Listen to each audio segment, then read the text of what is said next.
Engine spec എന്ന് പറയുന്നത് ഞാൻ നോക്കിയ പല വണ്ടികളുണ്ടായിരുന്നു. ഞാനകത്ത് കുറച്ച് JCW വണ്ടി, ഒറിജിനൽ വണ്ടിയുണ്ട്. നമുക്ക് 2015 ഒരിക്കലും JCW ഒറിജിനലില്ല. അപ്പം എല്ലാവരും ആഡ് ഓൺ കിറ്റായിട്ട് ആഡ് ചെയ്ത് ചെയ്യുവാണ് യൂഷ്വലി ചെയ്യുന്നത്. കൂപ്പർ എസ് എടുത്ത് ഷോറൂമിൽ തന്നെ JCW ട്യൂണും എക്സോസ്റ്റും ചെയ്തിറക്കുന്നതാണ് ആൾക്കാർ യൂഷ്വലി ചെയ്യുന്നത്. അപ്പം ഞാൻ നോക്കിയ കുറേ വണ്ടികളുണ്ട്. അതിനകത്ത് 1-2 വണ്ടികളിൽ എൻ്റെ അടുത്ത് പറഞ്ഞിട്ടുണ്ടായിരുന്നു JCW ആണ് എന്ന് പറഞ്ഞിട്ടുണ്ട്. അപ്പം ഒറിജിനൽ JCW വണ്ടിയിലാണെങ്കിൽ നമ്മുടെ ഹുഡിനകത്ത്, അതായത് എൻജിനകത്ത് ഒരു പഞ്ചുണ്ട്. അതായത് JCWൻ്റെ ഒരു കോഡും അതുമെല്ലാം വെച്ചൊരു പഞ്ചുണ്ട്. അതുപോലെ തന്നെ ഹുഡിൻ്റെ സൈഡിലും എല്ലാം പഞ്ച് വരും. ഇതൊന്നും പല വണ്ടിയിലും ഇല്ല.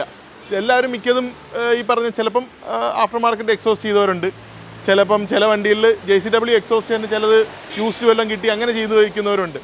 അപ്പം അങ്ങനെ ചെയ്ത വണ്ടികളുമുണ്ട്. പക്ഷേ എനിക്ക് JCW തന്നെ വേണം എന്ന് തപ്പി അങ്ങനെയാണ് ഞാൻ നോക്കിയ 3 വണ്ടികളും, ഞാൻ ഷോർട്ട് ലിസ്റ്റ് ചെയ്ത 3 വണ്ടികളിലും JCW ആയിരുന്നു. അത് പെർഫോമൻസ് കിറ്റ് എന്നും പറഞ്ഞുകൊണ്ട് നമ്മുടെ ഹിസ്റ്ററിക്കകത്ത് തന്നെ കാണുന്നത്. അങ്ങനെ ചെയ്തിട്ടുള്ള വണ്ടികളാണിത്. അത് ഇപ്പം സ്റ്റോക്ക് വണ്ടി വരുന്ന കൂപ്പർ എസ് 189 bhp എങ്ങാണ്ടാണ്. ഇത് വരുമ്പോൾ 231 bhp വരും. ട്യൂൺ വരും, സ്റ്റേജ് 1 വരുമ്പോൾ. അങ്ങനെയാണ് വണ്ടി വരുന്നത്.